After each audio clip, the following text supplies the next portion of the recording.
good. We were a little beat up and sore, and had a little bit shorter practice.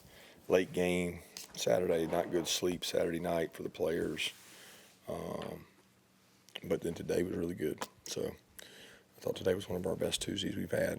We had to go inside, so maybe that had something to do with it. But there was a lot of energy and a lot of speed and a lot of pads popping.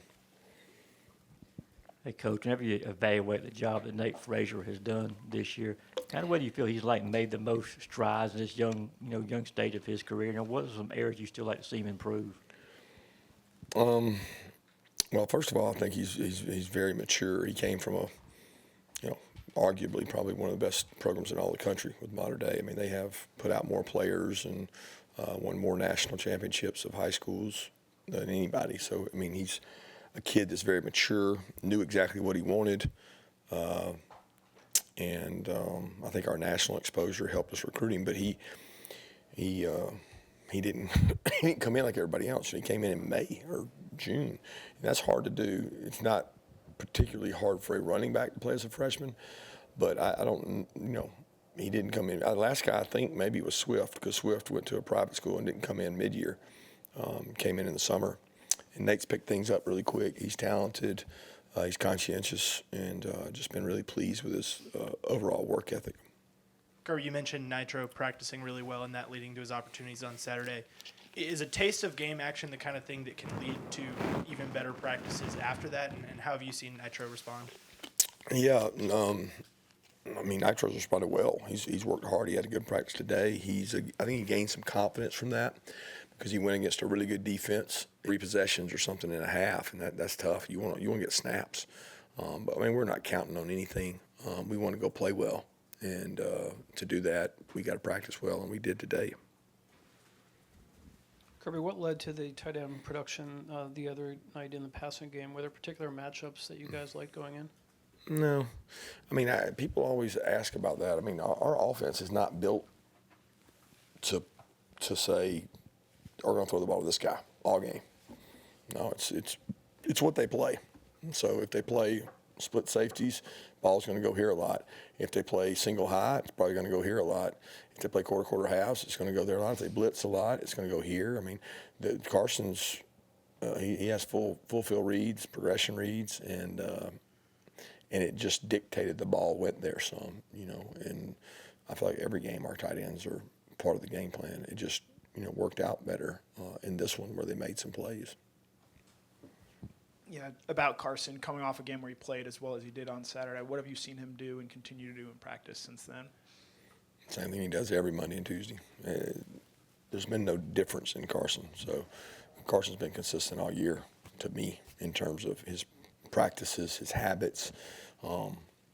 That doesn't change. He doesn't go with the emotional roller coaster theory. He's level.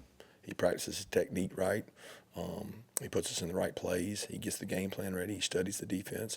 I mean, he has steps that he goes through each week, and he follows that same way as I do. I mean, I think that's what makes people successful. They have a process, and they believe in that. Yeah, Kirby, the videos on social media of Brett Thorson talking to the team about tackling. I guess, one, how much do you think the team as a whole got a kick out of that? And two, just what does Brett add to the locker room just in terms of his personality? Yeah, he adds levity. I mean, he's funny. I was telling Muschamp last night, there was a guy, golly, must be 20 years now, ago at LSU, a punter by the name of Donnie Jones. And Donnie used to get up in front of the team. Coach Saban would let him talk to the team and break the team down every Thursday. And he would talk about the upcoming opponent. And when a punter gets up there and talks about an upcoming opponent and just how we're going to dominate them and just get after them, it was always, it provided some levity. It provided some humor. And I think of Brett when I think of Donnie. He's just a funny guy, and the players really enjoy him and like him. And we thought it was a good opportunity for him to take advantage of what he did. And we've struggled to tackle for whatever reason. We haven't tackled well, so we're searching for any answer we can, and we wanted to drive that home to them that he did it. Coach, quick question on Trevor. I know he obviously got hurt in the Florida game. That's when the injury took place. Did he take another hit in that Ole Miss game, or was it just one of those things where it just continued, the sword just continued just to kind of grow on him? Yeah, we honestly don't know the answer to that. We think it occurred during the week of practice last week, but he didn't take any hits.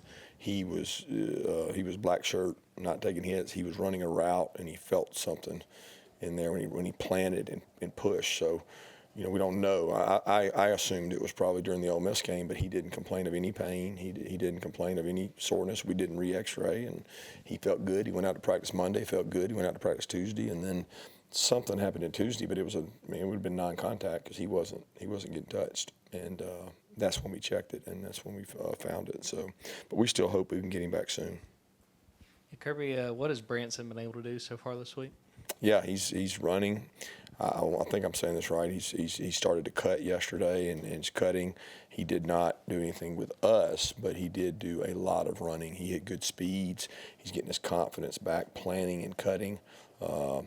He's in meetings, he's in game plan stuff, and he's showing progress. But he is not like taking reps with us. Yeah, new batch of playoff rankings come out tonight, and in the most recent one, I think 4 of the top 5 teams are from the Big Ten. And despite you seeing an Ole Miss and Alabama, Tennessee, why do you think this committee seems to value the Big Ten over the SEC in terms of the top teams or the teams at the top of these rankings? I don't think they value the Big Ten over the SEC. I think they value wins and losses, and so they place people based on a column. The column of wins and the column of losses, not on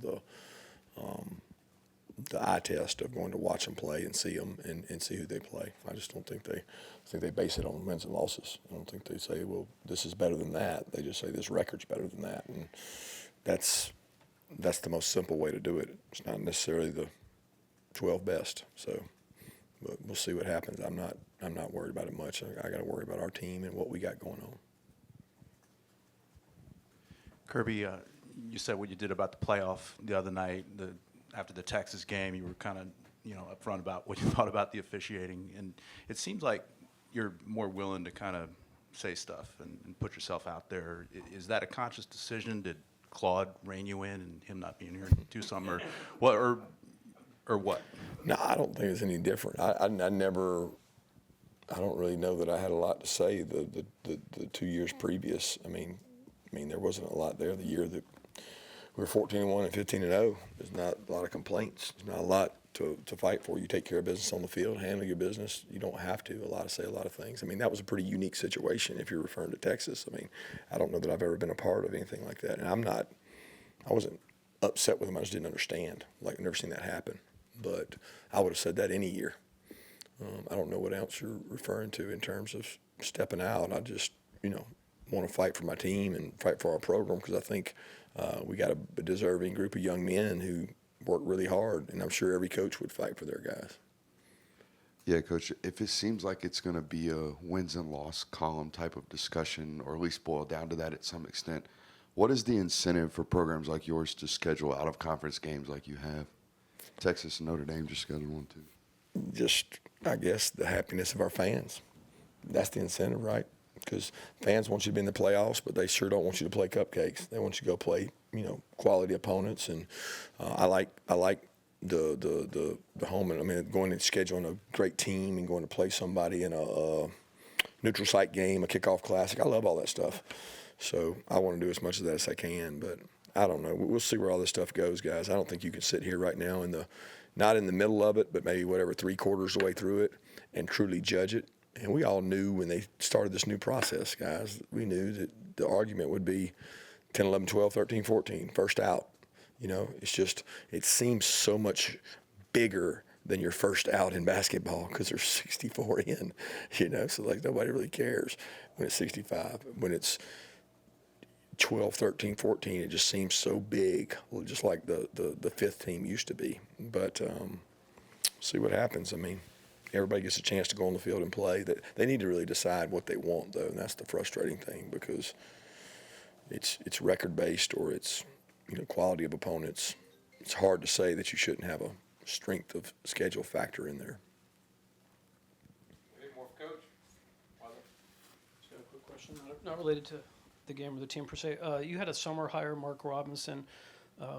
His title, I guess, is football chief of staff. What does that role entail? What does he mean to the organization? Is that the same role that Nealon had, or is it a little bit different? Yeah, I would say it's same as Nealon. I mean, almost overlaps. I hate to say it, I can't keep up with titles. I don't even know what Nealon's title was or what Mark's is. You just said it, so that's not important to me. What he does is important to me in terms of helping manage staff, helping me with our staff, helping me with, there's these silos. There's player development. There's academics, there's strength staff, there is recruiting staff, there is support staff of the coaches, there's the coaches, there's just 9 million silos, and I like to coach. He helps manage a lot of things. He's been part of Florida State programs, Texas A&M programs. He's been places. He was at Florida. When you have someone that experienced, it's very valuable, especially when he's been in our league, and he creates a lot of value and knowledge and experience that in areas that I don't have to deal with. And so he does a lot of management type things.